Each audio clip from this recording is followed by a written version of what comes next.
Yeah, well, thank you for the introduction, and thanks to the organizers for inviting me to give this talk. I want to just give like an overview of our motivation and hardware development, as well as the hypotheses we plan to test. And the biology science experiments are really being led by myself and the deputy PI, Sergio Santamaria, who's also at NASA Ames Research Center. And we're both in space biosciences. Could I have the next slide, please?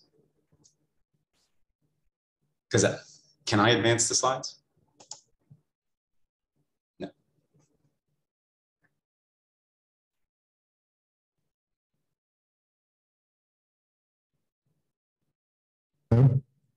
Oh, that's loud. Hey, sorry, we launched your slide deck here, but we didn't realize that we needed to advance for you. So if I kill my share, do you want to share?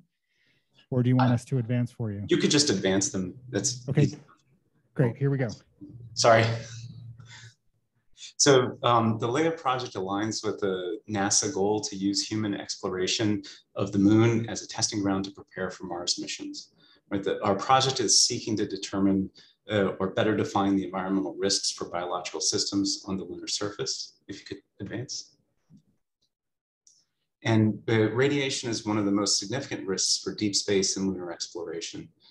This radiation comes from two primary sources. The sun is stochastically discharging high-fluence protons in solar particle events all the time. And the frequency of these events follows an 11-year solar cycle, but it's currently not really possible to predict the exact timing and duration of specific SPEs. By contrast, galactic cosmic rays are much more consistent and are coming from outside the solar system, but these include heavily charged particles or charged heavy particles that are not easy to shield due to their high energy levels.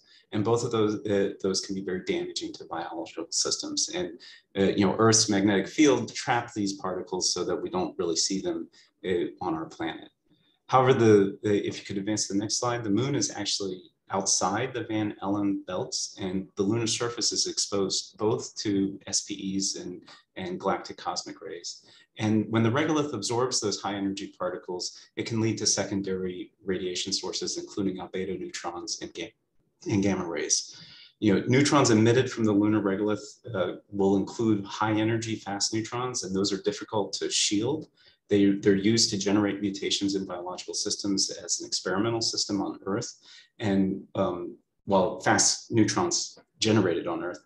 And although it's possible to predict the likely surface radiation at proposed landing sites like the South Polar location, the biological effects of the combined galactic cosmic radiation and the fast neutrons are not really that well understood. So if we go to the next slide, the LEIA investigation is aiming to try to better understand those radiation health risks for crude exploration. And the way that we're doing this is using yeast as a model organism to report cellular sensitivity to the lunar environment. We also plan to test in-space biomanufacturing using yeast as a production organism. These yeast are going to be monitored with the biosensor hardware depicted in this upper left corner. And to correlate those cellular responses to the radiation environment, we're also going to measure charged particles with the Aries time-pix detector and fast neutrons with a mini fast neutron detector. This payload is going to the South Pole and is planned to align towards planned crew landing sites.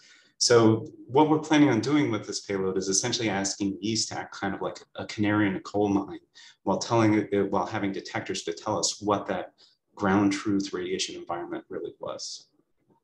So since this is not really a biology conference for the most part, I want to go into, in the next slide, a little bit more detail of what exactly happens to cells when they're exposed to damaging radiation. And so radiation can cause stress in a couple of different ways. So first of all, the DNA double helix itself, shown on the left, can absorb both electromagnetic radiation and charged particles, and that can lead to specific damage, such as point mutations that affect the genetic code, or double-strand breaks, which would then cause DNA to rearrange itself or create deletions or insertions of new sequences where they shouldn't be. In addition, radiation can also be absorbed by any of the other components in the cell. And so that can lead to damage that then causes things like proton and ion leaks and changes in cell energy status or additional damages. And all of those kinds of damage then lead to reactive oxygen species, which is then a reactive chemical leading to a second round of damage, including DNA damage, repressed protein translation, and even cell cycle arrest. So essentially what happens when cells are exposed to damaging radiation is that they're shifting the energy that they would normally use for growth and say production of biomolecules of interest into repairing the damage. So how can we better understand how the cells will respond in the lunar environment? Well, we're relying on or utilizing technologies that have been developed at Ames Research Center over the last 15 years or so. So in the next slide, we can see that NASA Ames Research Center has kind of a history of using CubeSats to ask or to probe how model organisms respond to the space environment. These satellites have been used to look at bacteria like E. coli and B. subtilis, yeast like Saccharomyces cerevisiae, and even plants like C. ricardii. And most of those CubeSats have actually gone into low Earth orbit, but right now we actually have a mission, the Sentinel Mission, which is led by Sergio Santamaria, which is loaded into the Artemis 1 flight. And this will be this Biosentinel mission will be actually the first mission to look at genetics outside of the Earth-Moon system. And our LEIA payload is based on the Biosentinel technology. And so I'd like to talk a little bit more about Biosentinel to explain our proposed hardware. If I could have the next slide, please. So Biosentinel was designed to be an autonomous satellite after it's released from the second stage of Artemis 1. And it will have a lunar flyby trajectory and then go into heliocentric orbit. While it's in the heliocentric orbit, it's going to activate yeasts that are stored inside this biosensor 4U unit that's inside the satellite. And that biosensor payload has a hermetically sealed atmospheric container, which then contains the yeast. And the yeast will be activated over a period of 6 months. It also has a charged particle radiation sensor on that biosensor. For LEIA, what we're doing is modifying this biosensor to address some additional biological hypotheses focused on lunar surface radiation. So in the next slide, we can look at a little bit more detail about how the biosensor works. So inside that payload container are microfluidics cards that are shown underneath the 4U biosensor image.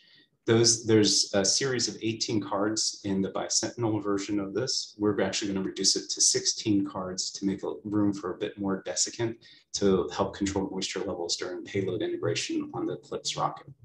Each one of those microfluidics cards is actually a set of 16 wells that are independent cell experiments that can be done at the same time.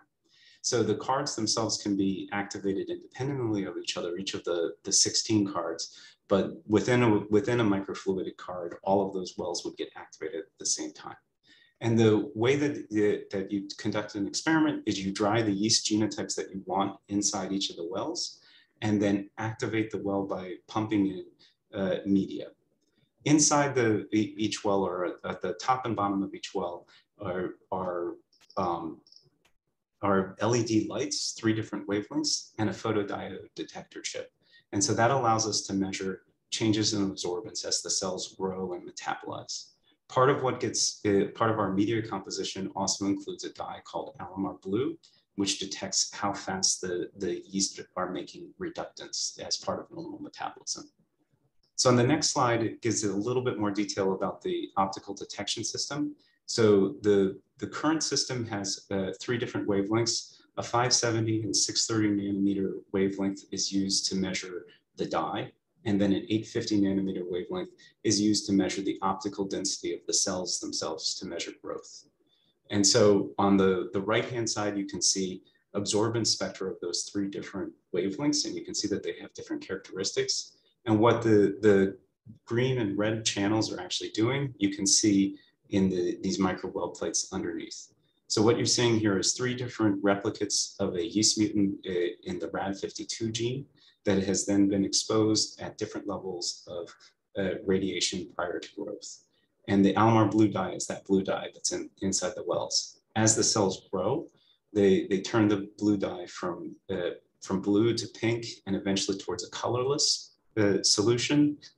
And what you can see is that as you increase the amount of radiation dose, the speed at which the dye changes slows down. So the zero control shows pretty pink at 19 hours and is almost clear at 24 hours, while 30 centigrades or 30 grays is barely starting its metabolic activity. So in the next slide. 5 minutes. Thanks. In the next slide, I want to go over our central aims, our central goal and aims of the LEIA project. So what we're doing is we're going to have 256 wells in the biosensor to test multiple genetic hypotheses in a single day. And our first aim is really just looking to make direct comparisons to BioSentinel. So we'll have the same 2 yeast strains that are on the Artemis 1 mission flown at LEIA. And then we'll also make some additional yeast strains to look at reactive oxygen species clearing inside the cell. Our second aim focuses on the yeast strain that was developed for the Bionutrients mission. This strain produces zeaxanthin and beta-carotene carotenoids, and those can be used as a dietary supplement for the crew. They're actually very potent antioxidants and essential micronutrients in the human diet.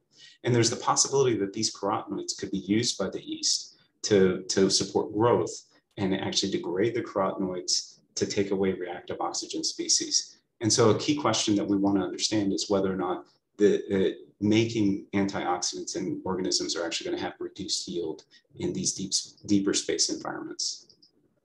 Our third aim seeks to engineer yeast with a gene from tardigrades or from using enzymes that clear reactive oxygen species to see if we can get enhanced tolerance for the lunar surface.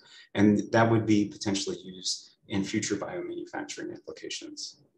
And then finally, we want to know the radiation exposure to accurately interpret the biological data. So in the next slide, we can see that we need to make some compensation for the fact that we're going to have limited exposure with a single lunar day for the experiment time frame. So in order to ensure that we can see sensitivity to DNA damage or reactive oxygen species, we're generating what's known as like stacked mutations. And so what I mean by that is making multiple mutants in different pathways that we think will be affected on the lunar surface. So just as an example of one of these types of experiments, here's a wild type organism in pink and a wild type yeast and in pink, and then in gray is its Alamar blue reduction after it's been exposed to radiation. If we have a RAD51 mutation in blue and then in red after exposure to radiation, you can see a greater shift or delay in making Alamar blue turn to pink.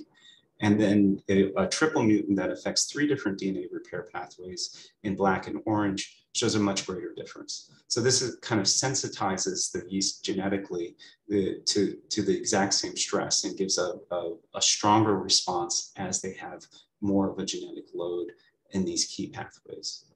So we're making these kinds of stacked mutations to look at both reactive oxygen species and DNA damage. In the next slide, I can also talk a little bit about how we're going to detect carotenoid production. So the carotenoids that are being produced in our Y55 carotenoid producing yeast have a peak in the blue wavelengths of light. And that peak of absorbance is outside of the Alamar blue detection region at 570 and 630 nanometer.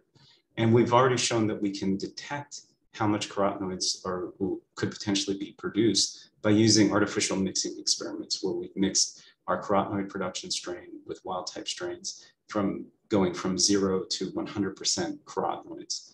And if you look at a ratio of the 465 to 850 nanometer absorbance, we get a great linear regression that should enable us to identify if the yeast produce even only just 90% the production levels that you might see on the ground.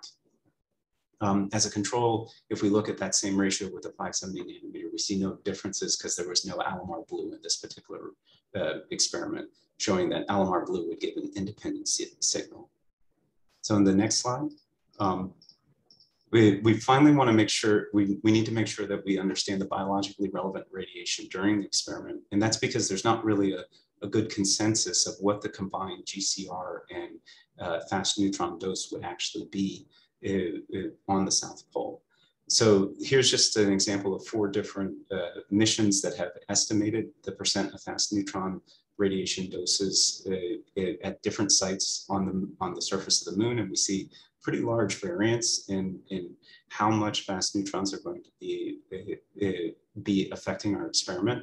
And so since we are planning on sending astronauts to the South Polar region, we think that direct measurements are imperative for this particular experiment. And so for these measurements, we're using the LET spectrometer for the BioSentinel. And then this mini fast neutron detector is being developed by the Southwest Research Institute. And they built, they're just basically building a smaller version of their neutron detector that they've put into Artemis 1, and that is also on the ISS. So on the next slide. 1 minute.